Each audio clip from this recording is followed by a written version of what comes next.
ব্রাহ্মণবাড়িয়ায় গ্রামীণ ব্যাংকে আগুন দিয়েছে দুষ্কৃতিকারীরা। এক রাতেই গাজীপুরের ৩টি ও আশুলায় একটি যাত্রীবাহী বাসে আগুন দেওয়া হয়।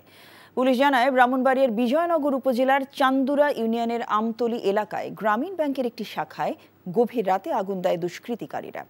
এতে ব্যাংকের আসবাবপত্র ও ঋণ বিতরণের গুরুত্বপূর্ণ কাগজপত্র পুড়ে যায়। পুলিশ ব্যাংকটি নিরাপত্তা কর্মীদের জিজ্ঞাসাবাদ করছে। এদিকে ভোরে গাজীপুরে ভোগড়া বাইপাসে পেয়ারা বাগান এলাকায় দাঁড়িয়ে থাকা ভিআইপি পরিবহনের একটি বাসে আগুন দেয় দুষ্কৃতিকারীরা। খবর পেয়ে ফায়ার সার্ভিসের 2টি ইউনিট এ আগুন নিয়ন্ত্রণে আনে। জেলা শ্রীপুরে বেড়াইদের চালা এলাকায় দাঁড়িয়ে থাকা আরও একটি বাসে আগুন দিয়েছে দুর্বৃত্তরা। এর আগে গতরাত 11:15টার দিকে গাজীপুরের চক্রবর্তী এলাকার সিএনজি ফিলিং স্টেশনে দাঁড়িয়ে থাকা যাত্রীবাহী একটি বাসেও আগুন দেওয়া হয়। সাভারের আশুলিয়ায় একটি বাসেও আগুন দেওয়া হয়। বাইপাইল আবদুল্লাপুর রুটে চলাচলকারী বাসটি সড়কের পাশে পার্কিং অবস্থায় ছিল। হঠাৎ করে কিছু দুষ্কৃতিকারী মোটরসাইকেল যোগে এসে আগুন দিয়ে পালিয়ে যায়। পুলিশ বলছে, আগুনের ঘটনায় জড়িতদের খুঁজে বের করতে একাধিক টিম কাজ করছে।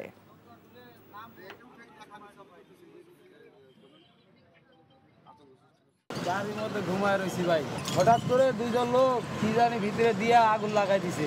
আমি গাড়ির ভিতরে ঘুমায় রয়েছিলাম, বুঝছেন, জ্বালা দিয়ে লাভ দিছি।